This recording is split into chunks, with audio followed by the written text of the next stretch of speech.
between 1958 and 1961, France did something absolutely horrible. France made the Francophone African countries, and I don't even want to use that terminology, but I only use it for the purposes of conversation. The 14 countries which were formally, but still colonized by the French, they were forced to sign a document that they called the Pact for the Continuation of Colonization. You heard me. The Pact for the Continuation of Colonization. If you want your independence, you must sign this. Guinea, Secretary said absolutely not. Mali said absolutely not. France, pack your bags and go on back home. France could not believe it. Could not understand that an African country, these monkeys, do not want to be affiliated to France.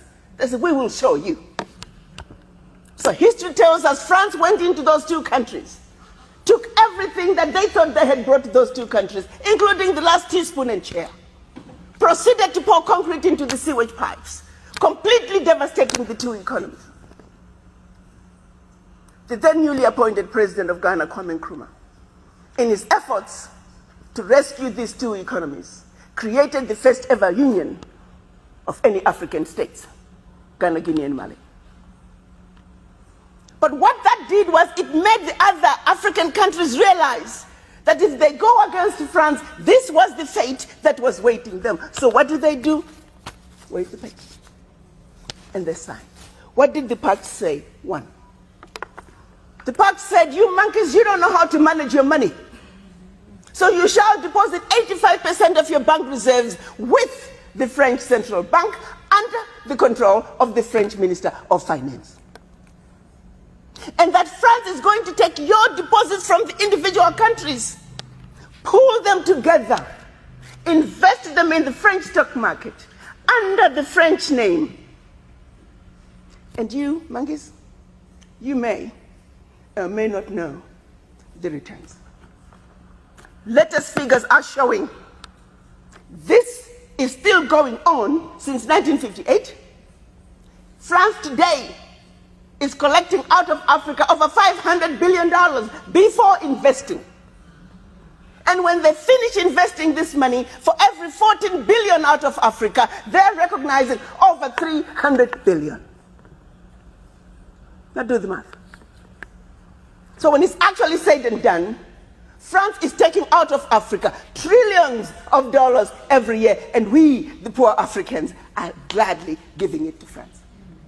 And the same France has the audacity to look at us and call us poor people. 1958. They went further with the Pact. You see, we will also print your own money. We will print your money for you. They instituted what they were calling the CFA, special currency for the African countries, and that only France can print that money for you.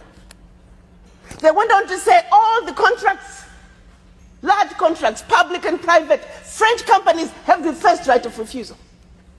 All your minerals discovered, yet to be discovered, France has the first right of refusal. Now, my brothers and sisters, if one of you was to wake up one morning and you're president of one of those countries, and your chief of staff walks in first day and starts reading you out the do's and don'ts as stipulated by the Pact for the Continuation of Colonization, what power do you have? None. And the same countries that are stealing from Africa, they have the audacity to look at Africa and say, Africans, what's wrong with you? Why can't you all take care of yourselves? Well, let's start by leaving our $500 billion on the continent. But what they do instead, they want to throw you with a smoke screen. Your African leaders are corrupt. Well, you know, I gave you that. I mean, not all African leaders are corrupt. Africa is a family. No family is complete without crazy Aunt Sally and crazy Uncle Tom. Nobody's perfect. Okay, fine, so I'll give you that. Their own figures are saying 50 billion is getting out of Africa from corruption. Fine, I give you that. But you do not want me to engage in a conversation that's solely limited to the $50 billion out of Africa through corruption. First, you don't tell me where it's going. You simply tell me it's getting out of Africa. But secondly, there's a bigger thief. You got two thieves, one with a briefcase with 50 billion and the other thief with a briefcase with 500 billion. I am a smart woman. You want me to ignore the one with 500 billion and put all my energies on a suitcase with 50? And by the time the one with 500 billion is done investing, we are talking trillions. Now, do you see how quickly the funds out of Africa from corruption become the larger chunk under the table? And they want you to stay under the table. So you never have to talk about what is on the table. We must wake up, Africans. We must think about our situations. How did we get here? Are we willing to let France